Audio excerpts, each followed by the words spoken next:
Marco Flores, analista económico, está con nosotros, bienvenido. La reforma tributaria, las recaudaciones adicionales, ¿solo van a servir para ayudar a pagar las cuentas o para algo más? Buenos días, un saludo cordial para ustedes y para su audiencia. El desfinanciamiento fiscal es extremadamente alto. El Ecuador lo que necesita en este año son 18.000 millones de dólares. Parte de esa deuda, parte de esas obligaciones se pueden reciclar, es decir, pagar vieja deuda con nueva deuda, hacer un canje de bonos. Pero la mayor parte sí hay que pagarla. Y entonces el Ministerio de Finanzas ha presentado una proforma donde distingue algunas fuentes de financiamiento. Básicamente es para cubrir el desfinanciamiento hasta donde se pueda, porque finalmente va a quedar un déficit fiscal de alrededor de unos 5.000 millones de dólares o más, y probablemente más. El punto aquí sustantivo no es tanto el déficit, que si bien es alto, no es algo que uno quiere tener, pero el punto sustantivo es el desfinanciamiento enorme que tiene el Ecuador. Es el punto en el que hay que mirar, porque evidentemente después de 7 años en que ha sido destruida la inversión pública, la posibilidad de reactivar la economía es mínima. Es mínima. De hecho, no se lo ha logrado en 7 años. A pesar de todos los ofrecimientos, a pesar de los 6.200 millones del Fondo Monetario, la economía no se ha reactivado. En los últimos 7 años ha crecido medio punto del PIB, es decir, 0,5% del PIB en promedio anual. Y la tasa de crecimiento poblacional es 1,5%. La economía ha crecido 10 veces menos de lo que debe crecer. El Ecuador debe crecer a promedio del 5% anual. Entonces es obvio que lo que hay que hacer es impulsar la inversión pública en esta hora, en esta coyuntura.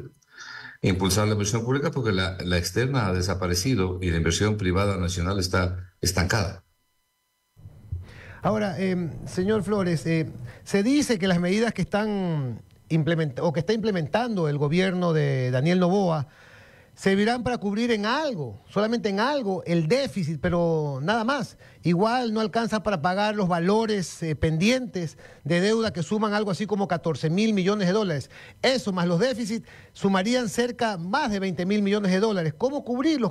¿Qué hacer? ¿Qué magia debe hacer el gobierno o cualquier gobierno para poder tener una mejor economía? Se dice que estas medidas afectarán también incluso la liquidez de las instituciones financieras. ¿Su opinión? Mire, yo he estudiado con bastante profundidad la proforma del presupuesto del Estado, esta última que se ha presentado, y por eso debemos hablar más bien con las cifras en la mano. El total de obligaciones por pagar en el año 2024 es 18.225 millones de dólares. Como le decía, parte de esto son bonos que el Estado ecuatoriano puede canjear por bonos que se cumplen, es decir, nuevos bonos por viejos bonos, y puede bajar este nivel de desfinanciamiento haciendo un rollover de obligaciones, que es una práctica común para el presupuesto del Estado. El incremento programado de la deuda neta, ¿qué quiere decir la deuda neta? Lo que va a subir la deuda este año, de los 84.000 millones de dólares que está ahora. El incremento neto, es 6.149 millones de dólares.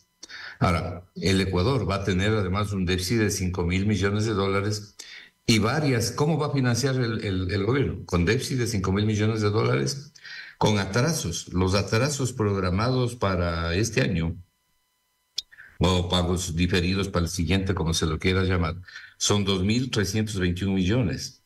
Pero aparte de esto, tiene que contratar nueva deuda en forma jamás vista en los últimos años, por lo menos en el Ecuador, y yo diría que nunca. La contratación de deuda es deuda interna por 6.299 millones y de deuda externa por 4.600. 11.000 millones de deuda nueva tiene que contratar el Ecuador. Sí, es bastante complicada la situación fiscal. Usted me está preguntando qué hacer en una situación así. ¿Qué magia? No, ninguna magia. Ningún ministro de Finanzas es mago. Lo que tiene que hacer es priorizar el destino de los recursos. Y la priorización del destino de los recursos tiene que ser salud, educación, obra pública, infraestructura básica, seguridad. Eso es lo que tiene que hacer, priorizar. Y cubrirse hasta donde le alcancen las sábanas. Nadie puede hacer milagros. Si usted tiene un desfinanciamiento brutal, después de 7 años de la casa en orden al señor Noboa, le entregaron una economía fiscalmente destruida en el mes de noviembre. Mire, le voy a señalar un caso que es emblemático para que usted se dé cuenta de lo que está pasando. En el mes de noviembre, el ministro de Finanzas de Noboa, el señor Vega, estaba buscando dinero para pagar los sueldos. No le alcanzaba lo que encontró en la caja fiscal para pagar los sueldos del mes, y tampoco para pagar el mes de diciembre, y tampoco los de enero, ni de febrero, ni de marzo. Pero en noviembre estaba buscando dinero.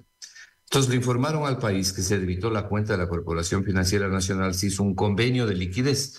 El convenio de liquidez es un derecho que tiene el Ministerio de Finanzas, que le puede decir a cualquier institución pública: usted tiene una plata en la cuenta y yo necesito, así que le voy a debitar esa plata. Y se firma un convenio de liquidez para darle la presentación al débito que hace el Ministerio de Finanzas, que debe devolverle ese dinero en el muy corto plazo. Y supimos que debitó 139 millones, pero no debitó 139 millones.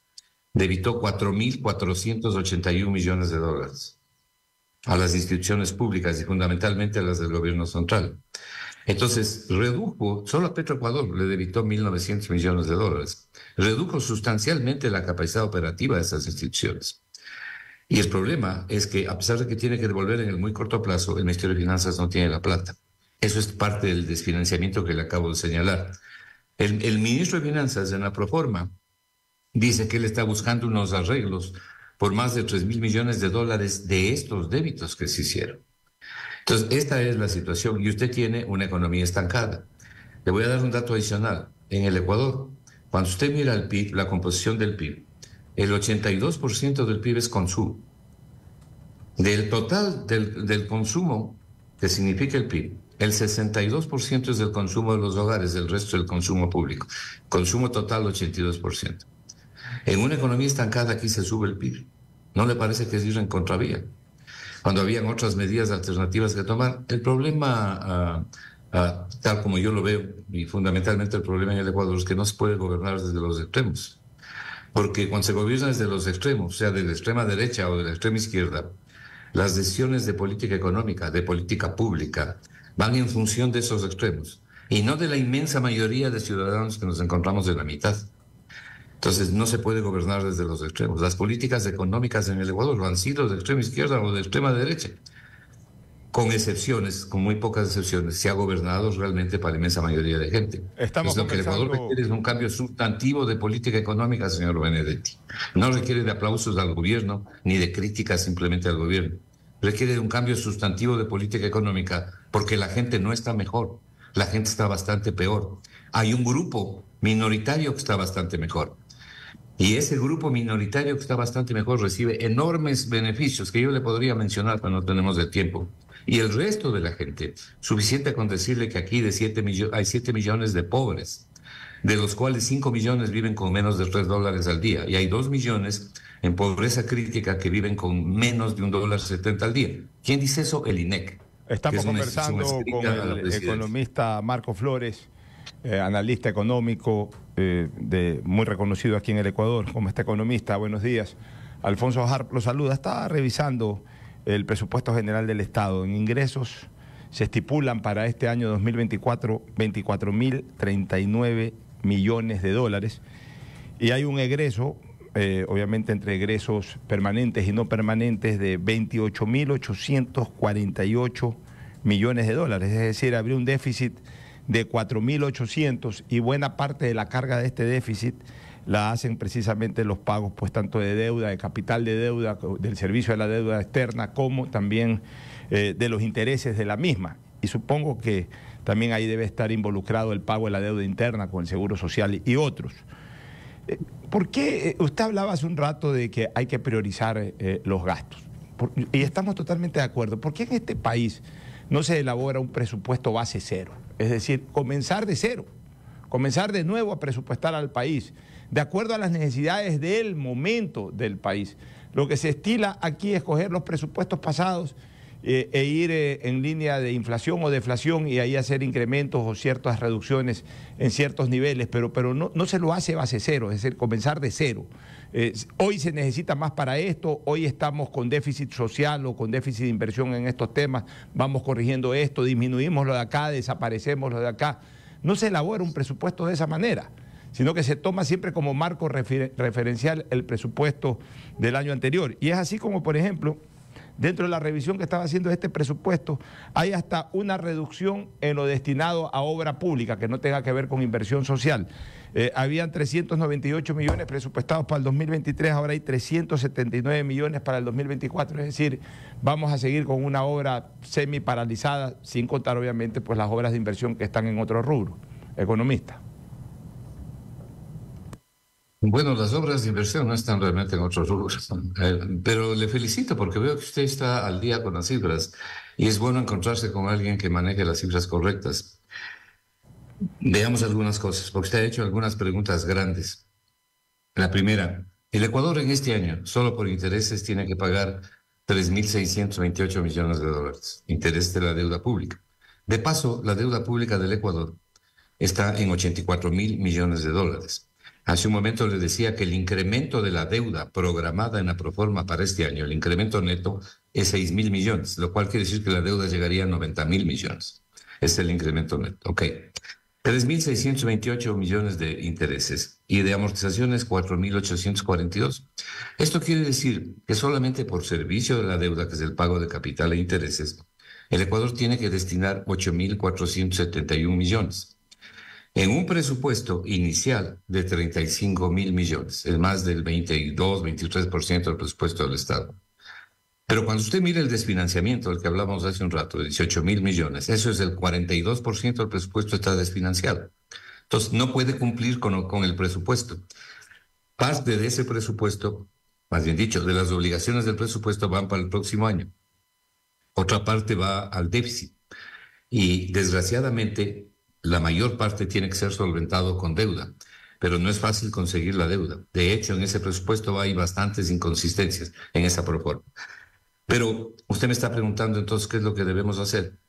Bueno, primero el gobierno debe cambiar la política económica, debe identificar el servicio público hacia las grandes mayorías. Los últimos gobiernos no lo han hecho, ni este tampoco. Pero la gente también tiene que colaborar y la gente tiene que saber que no todo se puede cumplir. La prioridad debe ir hacia salud, hacia educación, hacia infraestructura básica. Imagínese, le decía hace un momento, no, en el Ecuador el 82% del Producto Interno Bruto es el PIB y aquí se sube el impuesto a la salida, el impuesto al valor agregado. Es decir, es manejar la economía en contravía, única y exclusivamente porque el Fondo Monetario lo exige y lo pide. Y lo viene diciendo desde hace rato. Y le cuentan una historia al país que es falsa. Y le dicen, si no hacemos esto, los otros multilaterales no nos van a dar la plata. Falso, totalmente falso. Y le voy a señalar probablemente el único caso, el último caso emblemático que tal vez usted lo conozca o lo recuerde. Cuando era presidente el ingeniero Febres Cordero, el oleoducto ecuatoriano por el terremoto que hubo colapsó. 42 kilómetros del oleoducto ecuatoriano desaparecieron de la noche a la mañana. Y el Ecuador tuvo que vivir, con el presupuesto de un año, tuvo que vivir 2 años. Perdimos las exportaciones de petróleo, entre otras cosas. El presidente de la República en esa época, el ingeniero Pérez Cordero, llamó a su equipo económico y le preguntó qué se podía hacer en esta situación. El equipo económico le dijo que tenía 2 alternativas. La primera que era subir sustancialmente el IVA y subir otros impuestos. Y la otra que era declarar temporalmente el no pago de la deuda. El ingeniero Pérez Cordero no era un hombre de izquierda. Era un hombre más bien de derecha, de centro derecha. Pero era realmente un estadista. Y entonces él contestó y dijo, yo no le puedo dar esta bofetada al pueblo ecuatoriano. Eso fue un día jueves. El día lunes le hizo una cadena y declaró el no pago temporal de la deuda. Con esto yo no le estoy diciendo que hay que declarar el no pago de la deuda, pero hay que priorizar. Hay que hablar con los acreedores. Mire usted, sobre el Fondo Monetario, de esta deuda que hizo el señor Moreno y el señor Lasso, que al Ecuador no le sirvió para mejorar la economía. No, y ahora están diciendo que los nuevos 3.000 millones que dice Noboa con el Fondo Monetario va a ser el nuevo becerro de oro. No, aquí hay varios becerros de oro que la gente toca maravillada. Uno es la dolarización, el otro es el Fondo Monetario. No le sirvió para nada. No debíamos nada nosotros antes de Moreno al Fondo Monetario. Hoy le debemos 8.100 millones de dólares sin que se haya puesto un foco con un poste. En este año hay que pagarle al Fondo Monetario, yo hice una publicación recién sobre esto, 900 millones de dólares. Y el próximo año hay que pagarle 1.500 y así los sucesivos hasta completar lo que hay que pagar. Por eso es que entre las cosas que yo he sugerido es diferir la deuda con el fondo. El fondo no renegocia. pero el fondo sí reestructura, le da nueva plata para que le pague a él mismo como Argentina y difiere el pago de la deuda. El problema está en la condicionalidad. Entonces, el presidente Noboa tiene que decidir qué cosas de las que le pide el fondo, que pide barbaridades. No, es decir, una destrucción social realmente brutal, que le causaría además un gravísimo problema al gobierno. ¿Qué cosas acepta y qué cosas no? Depende de cómo se maneje este tipo de negociaciones. Entonces, la plata debe ir fundamentalmente a la recuperación de la economía a través de esos sectores. Y pagar la deuda lo que se pueda, ¿verdad? Pero hay otras obras y hay otras cosas que no se van a poder realizar. Usted mismo decía, en el presupuesto del Estado, imagínense que para obra pública en el presupuesto del Estado, usted dio la cifra, 379 millones de dólares, 400 millones de dólares. Solamente la destrucción causada por el fenómeno del Niño en las provincias de la costa, las inundaciones, en fin. Se ha desaparecido el presupuesto de la Secretaría General de Riesgos. No se lo ha reducido, se lo ha desaparecido. Es una política económica en contravía. ¿Cómo se puede haber subido el IVA? ¿Cómo se puede haber subido el IVA en una economía en contracción? Cuando usted podría haber utilizado otros arbitros, como le digo, son los pedidos del Fondo Monetario. ¿Cuánto de lo que pide el Fondo Monetario el señor Noboa le complazca? Lo sabremos en el camino. Pero ese no es el camino. El Fondo Monetario, el camino del Fondo Monetario no le ha ayudado a nadie. ¿Perdón? Sí, no, estábamos conversando con Marco Flores, secretario del Foro de Economía y Finanzas. Comentarios de oyentes, Dalton Panchana dice, con una economía negativa, ¿cómo puede haber inversión extranjera? Fernando Heiner dice, hasta ahora ni un gobierno ha ejecutado plan económico de reducción de gastos. Economía simple, si no te alcanza a cubrir gastos fijos, recórtalos. Basta comenzar con una auditoría de optimización de la mano de obra pública, pero nadie lo hace porque electoralmente no conviene. Pero en estos momentos debería hacerse. Y en eso, esa es una declaración bastante general. Yo concuerdo con la última parte, yo mismo la he propuesto varias veces. Mire, cuando aquí hay gente que dice, corten el gasto, claro, como dicen los gringos, sounds good, ¿no? Suena bien, pero ¿dónde quieren que corte el gasto? Ahorita, por ejemplo, acaban de entrar 2.200 policías. Eso incrementa el gasto en sueldos y salarios. Los maestros suben de categoría, se incrementan los sueldos. Los militares suben de grado, se incrementan los sueldos. Hay un gasto inercial importante en el presupuesto del Estado. Yo no le culpo por eso al ministro de Finanzas. Siempre se podrá hacer algo, sin duda alguna. Entonces, es fácil decir corten el gasto sin saber dónde cortar el gasto. Pero lo que sí se puede hacer es una auditoría, por ejemplo, de los procesos en el sector público. El problema del sector público es que no es eficiente. Entonces hay que hacer una auditoría de procesos para mejorar la eficiencia del sector público. En esa última parte que usted mencionó, estoy plenamente de acuerdo. Economista, ¿cómo está? Lo saluda Esteban Noboa. Y perdón que en estas entrevistas en Zoom interrumpimos un poco para hacerlo un poquito más dinámico, ¿no? No, perfecto. Entonces, bien, dentro de ese tema del gasto, a ver, nosotros vemos desde aquí del Ecuador, vemos distintas comparaciones afuera. Se tiene ahora el caso de Milei, que no sabemos cómo va a terminar este experimento en Argentina. Ahora, lo que pasa en Ecuador, y pregunto, el presupuesto general del Estado ronda por los 36.000 millones de dólares, 40.000 millones de dólares. 35, 35. De ese presupuesto, cada vez que nosotros nos hacemos el planteamiento respecto de que hay que recortar el Estado, que tenemos un Estado obeso, etcétera, parte del argumento es que la mayor parte del gasto va a educación, salud y seguridad, ¿verdad? No sé si me estoy equivocando, y justicia. Esas cuatro, más o menos. Ahora bien, ¿qué parte? Yo efectivamente entiendo que no es fácil porque ningún ministro de Finanzas o ningún gobierno lo termina haciendo del todo, pero ¿qué pasa con ciertas cuentas, como por ejemplo, ahora que se está hablando nuevamente de los subsidios a los combustibles, o distintos gastos que oscilan entre los 1.000 millones o un poco más, ¿ya? Que eso sí se podría reducir, que no sean este tipo de cosas. Pregunto, ¿no se puede? ¿El costo político es muy grande? Tenemos que, si es que uno reduce el subsidio a los combustibles, el costo social es enorme por el hecho de que hay también protestas de las comunidades indígenas, tienes a Leonidas Issa encima, etcétera. Entonces, ¿de dónde se puede recortar? Ese es el problema, porque como bien decía Juan Javier, es muy complicado sostener la casa si tú gastas más de lo que ingresas. Y eso es una máxima de la vida, inclusive en la casa de uno, en el hogar de uno. Peor aún en un país. Y el problema de los gobiernos mundialmente es que gastan más de lo que les ingresa. Voy a comenzar por lo último que usted señala, porque es muy importante. En realidad usted ha dicho cosas muy importantes. En primer lugar, los subsidios no son ni 2.000 ni 3.000 millones. Hay una reciente publicación de cuál es el subsidio a los combustibles, en la comercialización de los combustibles en el Ecuador. El año 2023, el subsidio fue de 272 millones de dólares. No fue de 2.000, ni de 3.000, ni de 4.000. Lo que pasa es que la gente repite cosas sin saber lo que repite. Estas cifras que yo le estoy dando son de Petroecuador.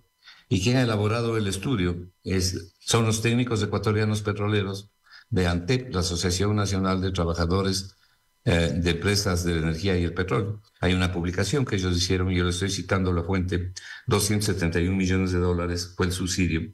Y claro, el mayor subsidio está concentrado en el diésel. Entonces, cuando se habla de subsidios a los combustibles, hay que tener cuidado de lo que se está diciendo.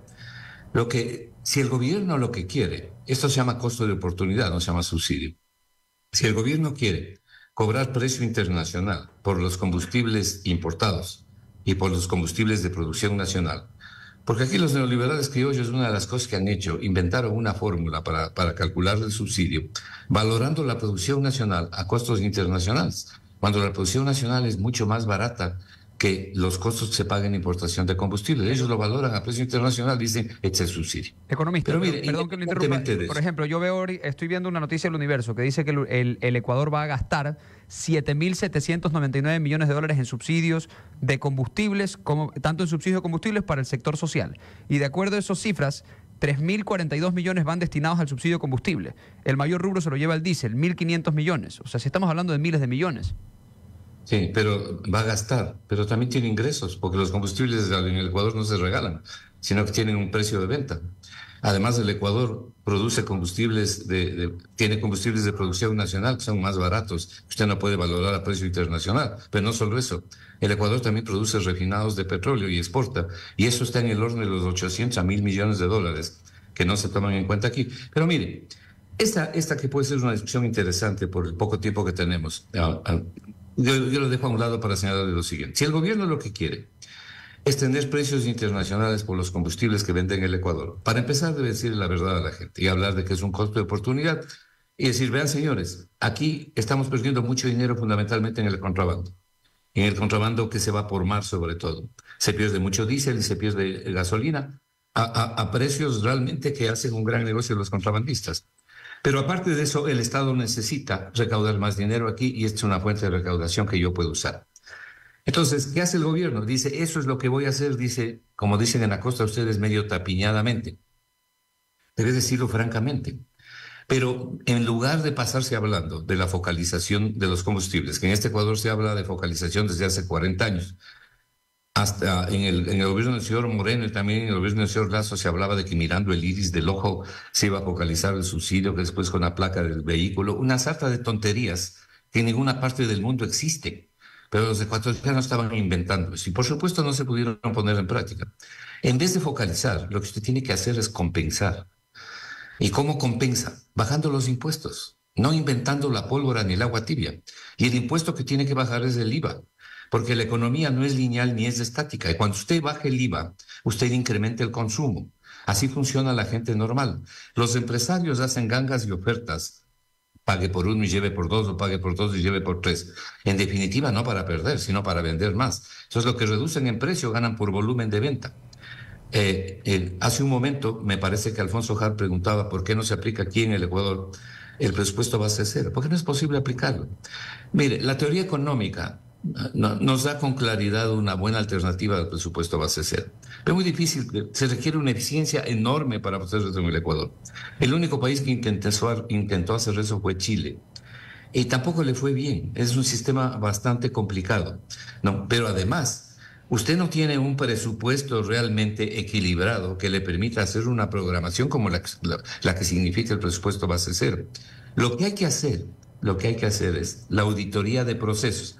Ahí, por ejemplo, llamarle al Fondo Monetario, llamarle al BID o al Banco Mundial, que además no cobrarían nada o cobrarían muy poco. Es decirles, vean, señores, analícenme los procesos en el sector público.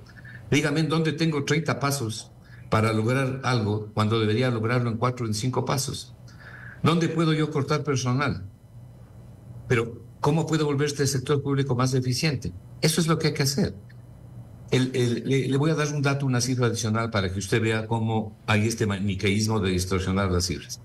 Cuando usted mira las estadísticas del gasto público, que aquí hay que bajar el gasto, hay que bajar el gasto. Y se habla de que cortar el presupuesto, cortar el gasto público. ¿Cuál es el gasto público en el Ecuador respecto del PIB, que es respecto a lo que se mide, es decir, el tamaño de la economía? Es el 38% del PIB. ¿Sabe cuánto es en la Unión Europea? El 51%. ¿Sabe cuánto es en toda Europa? El 50% del PIB. Ahora bien, yo no estoy diciendo que en el Ecuador debe ser del 51, que tiene que ser del 50. Pero en el Ecuador es 38% y podría ser bastante menos. Pero no es bastante menos por una razón, porque no tenemos crecimiento económico adecuado. ¿No ve que en el numerador está el gasto público, y en el denominador está el PIB? Si el PIB no crece o crece mucho más rápidamente el numerador que el denominador, entonces evidentemente usted altera el resultado. Si tuviéramos un crecimiento adecuado del denominador, que es la economía, que es el PIB, ese coeficiente sería menor. Eso es lo que no ha ocurrido en el Ecuador. Entonces, vuelvo a insistirle, el Ecuador necesita una economía dirigida hacia el crecimiento económico, pero no hacia cualquier crecimiento económico. El crecimiento económico no es una simple tasa anual. El crecimiento económico debe tener proyección y debe tener dirección. Y la dirección y la proyección no puede ser otra que ayudar a la gente más pobre, no vamos a ayudar a los más ricos. Economista, buenos días. A los ricos no hay que olvidarles, porque la pobreza en el Ecuador no es causada por los ricos. No es que hay pobres porque hay ricos, sino porque desgraciadamente la economía ha sido manejada desde los extremos. Entonces hay que generar una economía para todos, donde además podamos llevarnos bien con tranquilidad. Este país está partido en dos, está dividido en dos, y eso no nos conviene. No nos hace ni mejores ni peores, nos destruye las posibilidades de progreso. Economista, buenos días. Rodrigo Campos lo saluda. En un tuit que publicó usted recientemente, lo tenemos ahí en pantalla, lo titula La receta del Fondo Monetario Internacional para Ecuador, donde enlista una serie de condiciones que se le impone al país para recibir los desembolsos del préstamo. Es una lista larga, pero ahí tenemos las condiciones que usted escribe. Y algunos me llamaron la atención, como la eliminación de exenciones del IVA a las instituciones de educación superior, eliminar la devolución del IVA que se le otorga a adultos mayores, privatización de principales activos productivos del Estado, incluyendo hidroeléctricas y campos petroleros en producción como Sacha, etcétera, etcétera, etcétera. ¿Cree que es posible que el gobierno incorpore todas estas políticas? ¿Cuál es la alternativa si no lo hace? ¿Y qué opina acerca de cada una de ellas y de ellas como paquete? Si el gobierno implementaría todas estas exigencias del Fondo Monetario, se cae el gobierno, o por lo menos estaría al borde de caerse. Usted no puede, en una economía con un nivel de pobreza, de desempleo, el desempleo y subempleo en el Ecuador, aquí lo que importa es el subempleo más del desempleo. El desempleo más el subempleo es 65%, con un nivel de migración creciente y un nivel de pobreza como el que tiene el Ecuador. Usted no puede mandarse un paquete de medidas así. Podrá mandarse algunas, que es lo que ha hecho el gobierno de Moreno, ha hecho el gobierno de Lazo y probablemente haga el gobierno de Noboa. Ya Noboa aprobó el incremento del IVA. Todo dependerá de que el presidente de la República decida, esto sí voy a aprobar, esto no voy a aprobar, de toda esa lista. Ahora, esa es la lista que el Fondo Monetario le propuso al Ecuador cuando hizo el convenio anterior, el de los 6,000 y pico de millones de dólares. Y dijo, estas son las cosas que ustedes deben hacer. Es más, cuando terminó el convenio, quedaron todavía cosas pendientes. Y algunas cosas que me parecen importantes. Por ejemplo, el Fondo Monetario sugería hacer una evaluación de la solidez del sistema financiero ecuatoriano. El Fondo Monetario también proponía hacer un análisis de Petroecuador y analizar los balances efectivos de Petroecuador. Habían cosas interesantes, pero esto de acá es lo que se llama la austeridad expansiva. Es decir, lo que Joseph Stiglitz, el Nobel de Economía 2001, llama el austericidio. Una aplicación de esta receta, que es una receta conocida en el mundo. Le voy a hacer una sugerencia respetuosa a ustedes y al panel, y lo pueden encontrar fácilmente. Yo les puedo enviar si quieren el artículo. Lean lo que pasó con la privatización de las empresas eléctricas en Pakistán, el desastre que produjo el Fondo Monetario. Bueno, aquí en el Ecuador, el Fondo Monetario ha venido proponiendo desde hace rato la privatización de determinados activos productivos del Ecuador, como Sacha. El campo Sacha produce 78,000 barriles de petróleo y el promedio por barril de petróleo, el costo de producción promedio de Sacha, fuente Petroecuador, es $10. Mientras tanto, cuando se privatizó el campo Auca y se le entregó a una empresa extranjera, ¿cuál es el costo de producción de ellos? $30. ¿Por qué tenemos que pagar 3 veces más los ecuatorianos? ¿Por qué quieren entregar al campo Sacha? ¿Por qué entregar una hidroeléctrica que es un negocio cerrado? Es un negocio de un mercado en marcha, un mercado cautivo. ¿Por qué? Justamente lo que pasó en Pakistán. Fue un verdadero desastre. Entonces, esas son sugerencias que no hay que aceptarle al Fondo Monetario. Esos son planteamientos que no hay que aceptarle. Usted no le puede quitar la devolución del IVA a los adultos mayores, que aquí les devuelven mañana, tarde o nunca, y al resto de la población, ni tampoco a las universidades, ni a la educación, en fin. Es decir, no hemos logrado nada con eso. Yo no conozco ningún país que haya mejorado con la receta del Fondo Monetario Internacional, lo cual no quiere decir que aquí se haga una oda a la irresponsabilidad fiscal. Porque usted necesita responsabilidad fiscal, pero no fanatismo. El déficit fiscal, la reducción y eventual eliminación del déficit fiscal es un medio, no es un objetivo. El objetivo es la distribución, una buena distribución de los recursos del Estado, el crecimiento económico, fundamentalmente el desarrollo humano. Y de paso, le voy a dar un dato adicional. ¿Sabe usted cuál es el déficit fiscal de la Unión Europea? 3.1. 3.1. El Ecuador va a tener un 4% de déficit. No es para caerse de espaldas. Eso tampoco significa que vivamos con déficit. Hay que generar crecimiento económico. El déficit es una consecuencia de la falta de crecimiento económico y no al revés, como dicen los neoliberales. No es que tenemos falta de crecimiento económico o crecimiento económico insuficiente por el déficit. Es justamente al revés. Hay déficit por falta de crecimiento económico. Y claro, malas políticas públicas, también malas inversiones públicas que se han hecho en el Ecuador y que hay que corregir a través de estas auditorías de proceso que le estoy diciendo. Es decir, la dirección de la política económica tiene que ser totalmente diferente. Y por eso es que yo la resumo en que no puede haber una dirección de política económica que realmente le ayude al país, es decir, a la gente, desde los extremos, desde la extrema derecha o desde la extrema izquierda. Porque los extremos siempre gobiernan para los extremos, no para todo el resto de la población en la mitad. Muchísimas gracias, economista Marco Flores, secretario del Foro de Economía y Finanzas.